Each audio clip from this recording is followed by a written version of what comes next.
Au cœur de Xianyang, dans la province du Shanxi, existe une terrasse faite de l'os que les locaux appellent Bei Wuliang. Selon les données disponibles, ce site serait celui du palais Heprang, édifié par Qin Shi Huang, le premier empereur de Chine il y a plus de 2000 ans. En octobre 2002, Li Yufang, professeur à l'Institut d'archéologie de l'Académie chinoise des sciences sociales, s'est rendu sur le site. Lors de la dynastie Qin, l'empereur Qin Shi Huang avait voulu le palais Heprang plus grand que Xianyang, la capitale. Mais une fois le palais livré aux flammes par la rébellion dirigée par Xiang Yu, la magnificence du lieu était vouée à n'apparaître que dans les livres d'histoire. Sima Qian, célèbre historien, précisait que le lieu pouvait accueillir des dizaines de milliers de personnes dans ses murs sur lesquels étaient érigés des drapeaux de 50 pieds de haut. Tu Mu, poète de la dynastie Tang, a écrit ces mots. Son ombre s'étend sur des kilomètres et cette huile sépare le ciel de la terre. Le palais Heprang a su se construire une légende d'immensité sans précédent dans l'histoire. L'apanage des légendes est de faire douter les incrédules. Le palais a-t-il véritablement existé? Certains universitaires se sont penchés sur cet épais mystère.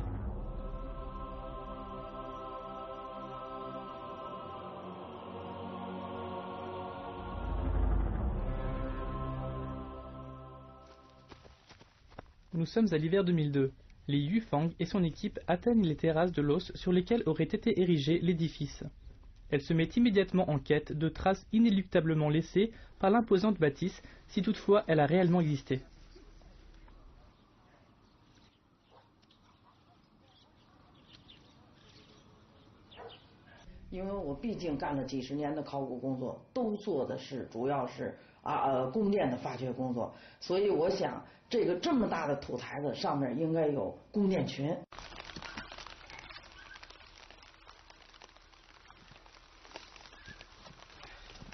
Afin de restaurer l'état d'origine de ce site, il faut revenir à la couche de la période Qin.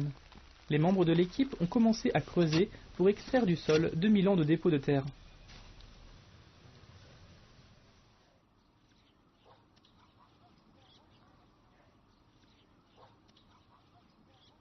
Très vite, les pelles se heurtèrent à une couche plus dure. Certaines parties de l'os compacte furent collectées et Li devina instantanément que cette texture était l'œuvre de la main de l'homme. On raconte qu'à l'époque des Qin, la terre des fondations devait être tamisée avec attention, parfois cuite à la vapeur. Cette terre était ensuite transportée par les ouvriers sur le site et damée avec soin.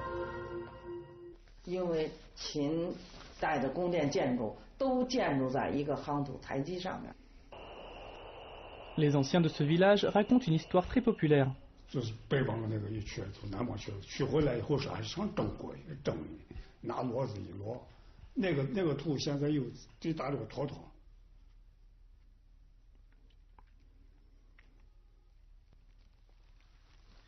Toute la surface était en fait une terrasse damée artificiellement. Ce type de sol pouvait être trouvé partout dans la zone. Sur la base des limites de cette terrasse, le professeur Li pouvait estimer l'envergure du palais.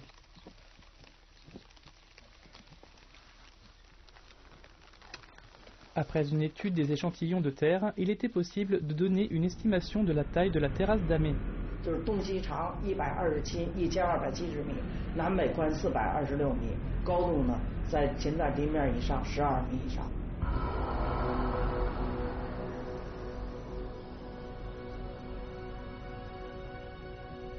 La terre damée recouvrait 540 000 m², soit l'équivalent de l'une des salles principales de la cité interdite. Comparé à l'image que la culture populaire a construite du palais Heprang, l'édifice identifié par le professeur Li était très modeste avec un demi-kilomètre carré de surface.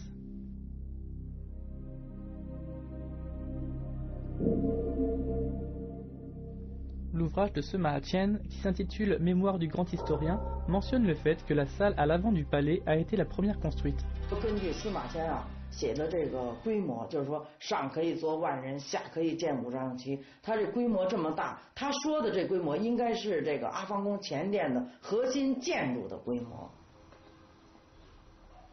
Il s'avérait en effet que les vestiges étaient ceux de la salle d'entrée.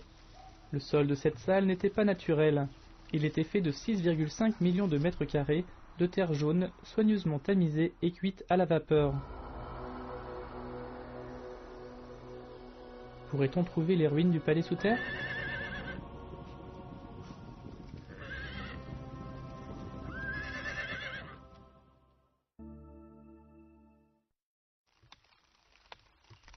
C'était la première fois qu'une excavation complète allait être tentée sur un site vieux de 2200 ans. En tant que chef d'équipe, Li Yufang s'évertuait à chercher des traces du palais dans la terre battue. 本身这个夯头啊，就是一个重要线索，夯头有个重要线索，有大片的夯头，往往就证明这个地方有建筑。但是它不是唯一证据，是吧？还必须再有这个其他旁证，这要必须有瓦砾堆积，啊，有木结构留下来的痕迹。 Li Yufang décida alors de fouiller le site de terre et de rechercher d'autres éléments dans la poussière. Un jour, un membre de l'équipe sentit avec sa pelle un élément plus dur. Curieux de savoir ce qu'il avait découvert, l'archéologue creusa autour et parvint à extraire une pièce en caoutchouc.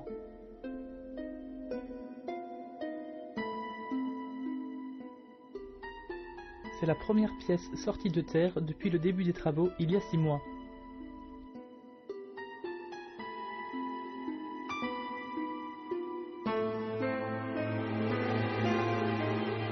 Mais ce瓦片的堆积层不是秦代的堆积层，而是东汉以后比较晚的那个瓦片了。 Une relique de la dynastie Han de l'Est ne signifie pas grand-chose dans le cadre de cette mission qui aurait dû permettre d'exhumer des pièces de la dynastie Qin. 这一层堆积层清理完了，马上底下就是夯头台子，所以在这个夯头底下再没有其他堆积层了，唯有更少的堆积层，没有秦代的堆积层了。当时我心里头就紧缩了一下，我说怎么会是这样呢？ 你起码在这个东汉层的下边，就是东汉就晚期这个堆积层的下面，应该有秦代的堆积层。秦代的堆积层就表明有秦代的建筑物啊，但是现在看呢没有，所以我当时就觉得心里头都是冒凉气，发凉。 S'il y avait eu un jour une plus grande bâtisse édifiée sous la dynastie Qin, quelques vestiges seraient encore là pour en témoigner. Li était frustré. Aucun autre élément ne venait confirmer son intuition.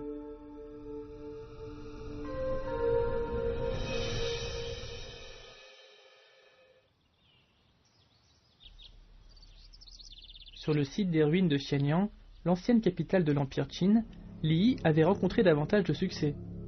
Endormis dans la poussière depuis plus de 2 millénaires, les restes de la structure avaient pu être extraits de terre et montrer les traces d'un incendie qui avait détruit l'édifice.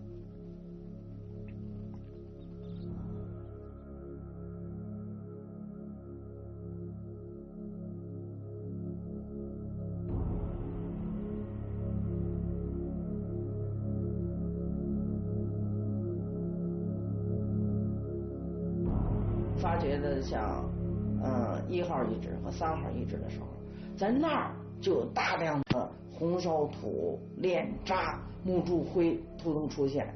尤其像我挖那个3号遗址，那个壁柱就壁画嘛，白灰面膜的壁画，那个墙已经被烧红了，啊，木柱子、壁柱都是成了黑木灰了。 Beaucoup de gens pensaient que le palais Efang avait, tout comme la ville de Xianyang, été incendié par des groupes de Chuhu lors des soulèvements. Si c'était le cas, pourquoi ne retrouvait-on pas des traces d'incendie sur les deux sites?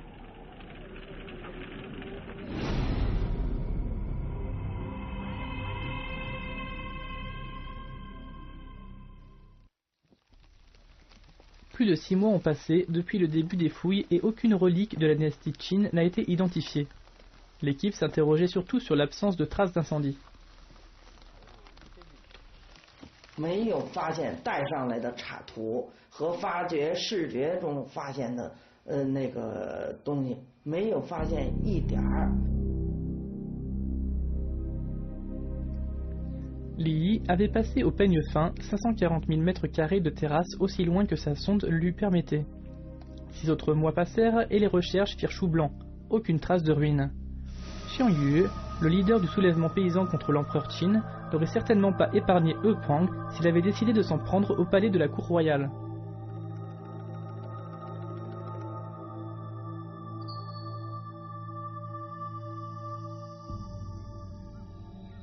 Au fil des mois et de l'accumulation de travaux colossaux et infructueux, le doute s'installait dans la tête de Li Yi sur la localisation réelle du palais.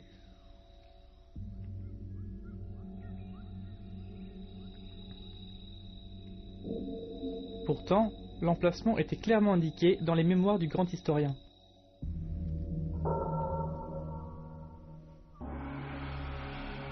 Il était dit que l'empereur Qin décida de bâtir son nouveau palais sur les terres de Fangjing et de Haojing, ancienne capitale de la dynastie Zhou. Ces sites ont été identifiés par de précédentes recherches archéologiques.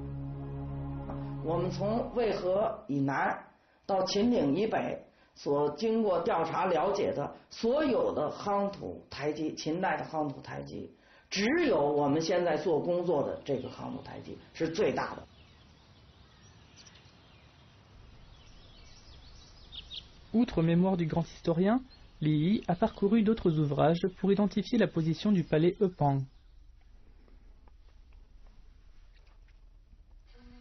Selon la description des rivières Shuai Qingchu, le bassin qui coulait vers le nord de Haoqing et l'ouest du palais Pang était en fait la rivière Piaoche sous la dynastie Zhou de l'ouest.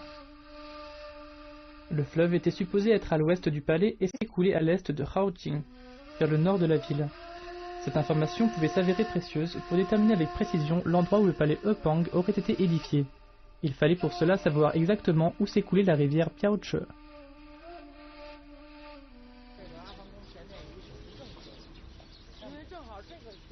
Sans perdre un instant, Li Yi creusa cette nouvelle piste et explora la terrasse sur les 2 km environnants. Effort payant, Li Yi trouva le Biaoche.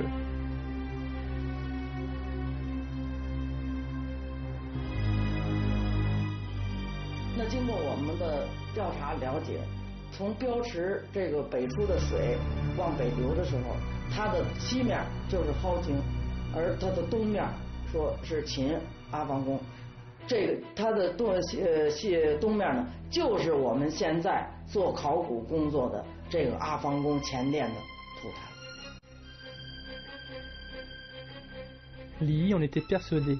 Cette gigantesque terrasse était l'entrée du palais Pang. Des fouilles ultérieures permirent de trouver des reliques épargnées par les flammes sur ce site.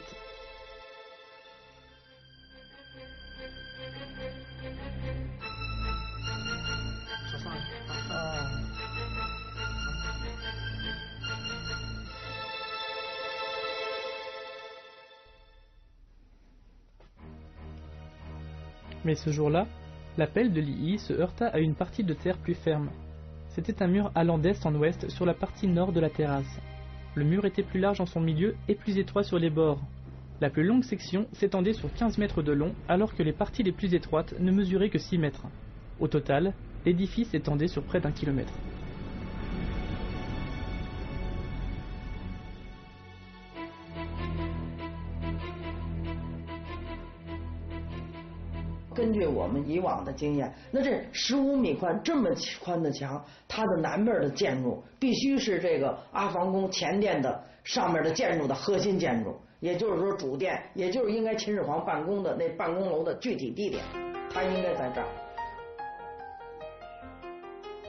Si ce mur délimitait une façade du palais Pang, était-il possible de trouver les 3 autres façades autour de cette zone de terre damée ?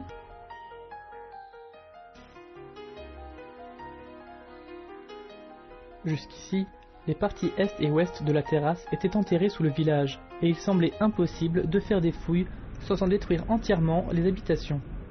Les villageois expliquèrent par ailleurs que les collines sur ses côtés ouest et est avaient été déplacées au moment de la construction des maisons.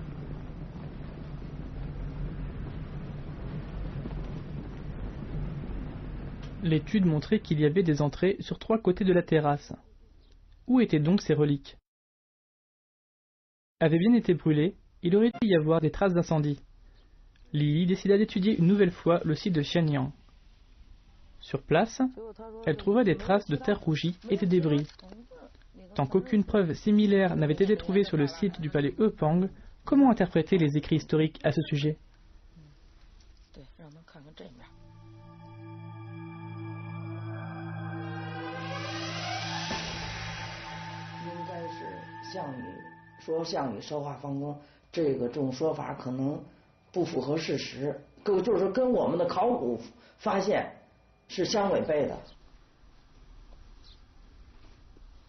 Selon les travaux archéologiques, il n'y avait aucune trace d'incendie.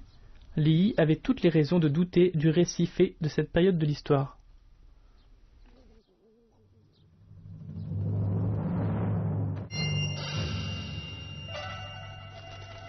En 207 avant Jésus-Christ, quand Xiang Yu est entré sur les terres de Qin, il a tenté d'incendier les palais impériaux et de détruire tout ce qui se rapportait à la dynastie Qin. Le mausolée Qin Shi Huang, les guerriers en terre cuite et d'autres réalisations de l'époque. De récentes études ont été dans le sens de ce récit. Comment expliquer dans ce cas l'absence de preuves sur le site du palais Eupang? De tous les ouvrages historiques, Mémoire du grand historien de Sima Qian est le plus ancien.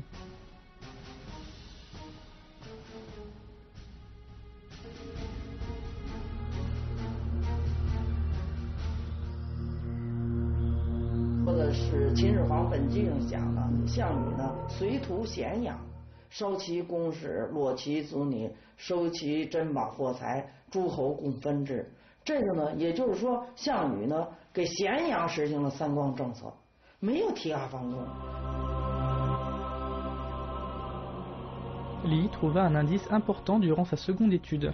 Le palais Eupang surpassait le palais de Xianyang aussi bien en termes politiques qu'architecturaux. Sans nul doute, ce site devait-il conserver des reliques royales précieuses de l'Empire Qin.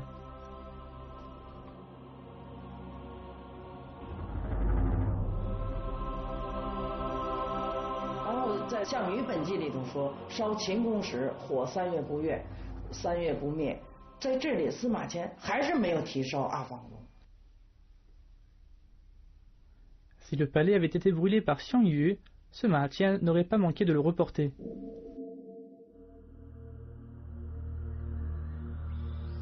Sima Qian 写史记的时候，距离这个秦始皇修阿房宫呢只有100年，所以他完全可以到这儿来看有没有火烧过的这痕迹。Sur la base de ces travaux, Li Yi nourrit la certitude que Xiang Yu n'avait pas brûlé le palais Eupang, ce qui expliquerait le fruit de ses fouilles.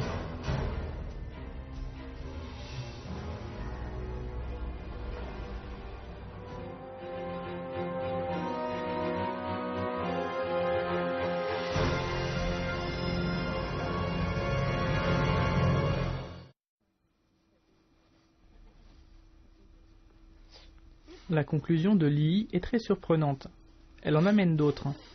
Si le palais n'a pas été brûlé, des vestiges de la construction doivent toujours exister sous terre depuis 2200 ans.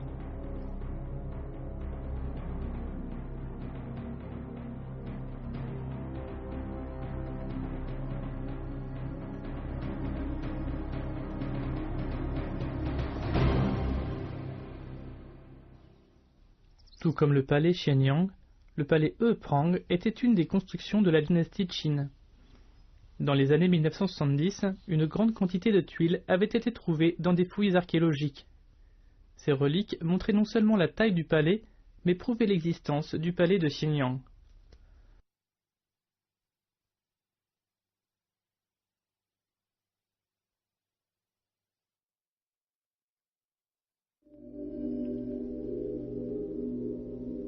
Comme pour le palais Eupang, la partie au-dessus du sol avait entièrement disparu, mais des traces pouvaient être identifiées dans le sous-sol.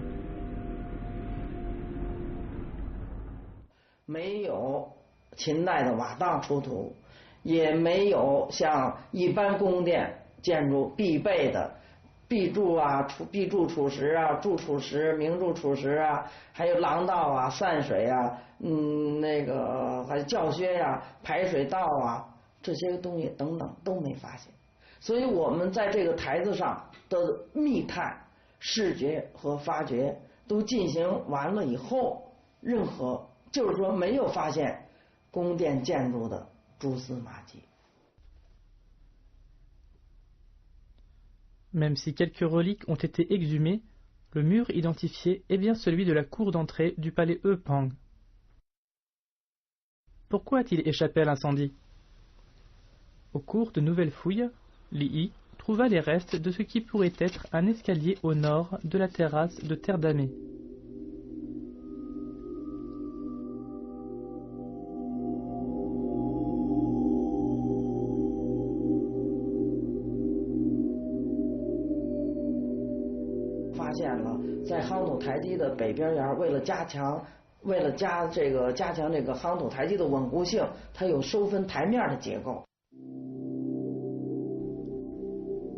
Pour avoir une vision claire de la structure, des fouilles de 100 mètres de longueur avaient été menées sur le bord nord de la terrasse damée. Une section venait croiser la terrasse. Une fois le site déblayé, cette section se révéla être bien plus qu'une simple butte, mais un escalier qui prenait des virages au gré des irrégularités du terrain.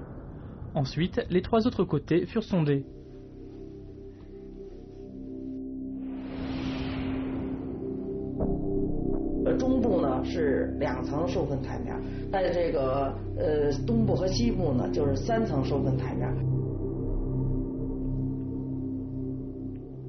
S'il est établi que des escaliers étaient disposés au nord, à l'est et à l'ouest, aucune structure n'a été trouvée au sud de l'édifice.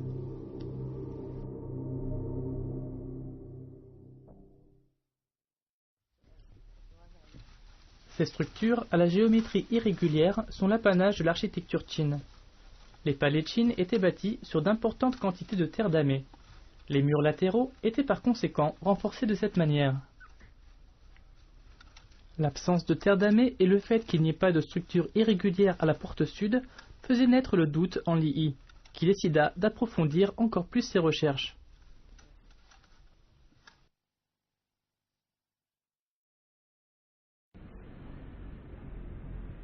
Pourquoi la partie sud n'était-elle qu'une butte? Quelle en était la fonction? Comment expliquer cela?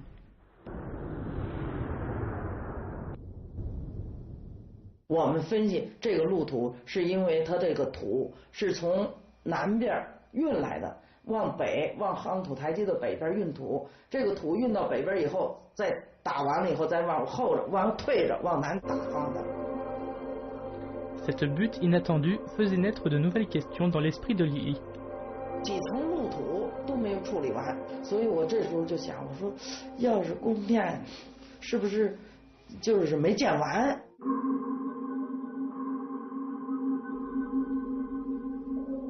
Si la construction du palais Pang avait été achevée, il aurait été inutile de conserver la rampe d'accès. Li était en passe de lever un mystère archéologique qui faisait débat depuis longtemps dans la communauté des archéologues.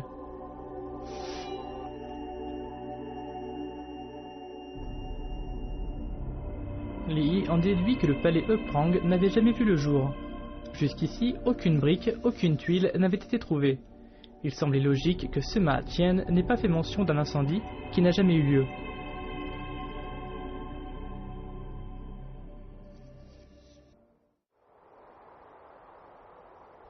Pour confronter les résultats de ses recherches, Li jugea nécessaire de lire une fois encore l'histoire du palais Pang. Au mois d'avril de l'an 209 avant Jésus-Christ, le second empereur de la dynastie Qin monta sur le trône. Selon mémoire du grand historien, l'empereur ordonna la reconstruction du palais Pang après les funérailles de l'empereur Qin. Cependant, 2 ans après le début de la construction, les rebelles menés par Xiang Yue et Liu Pang envahirent l'empire. La construction fut à nouveau laissée en suspens. Dès lors, avec le déclin de l'empire Qin, le palais Pang a progressivement disparu des écrits historiques.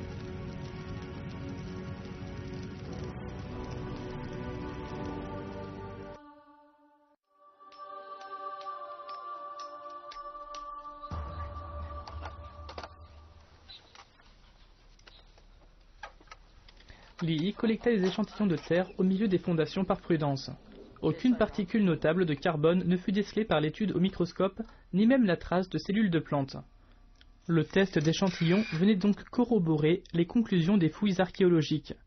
Li Yi disposait désormais de suffisamment de preuves pour mettre à mal la croyance populaire et livrer la vérité de l'histoire. Le palais Pang n'avait jamais été achevé et était resté à jamais à l'état de projet.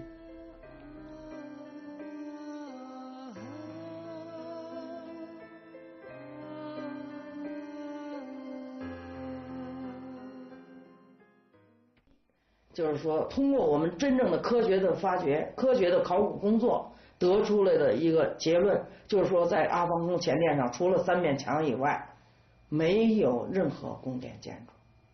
在这时候，我可以下结论，就是说，阿房宫前殿根本就没建成。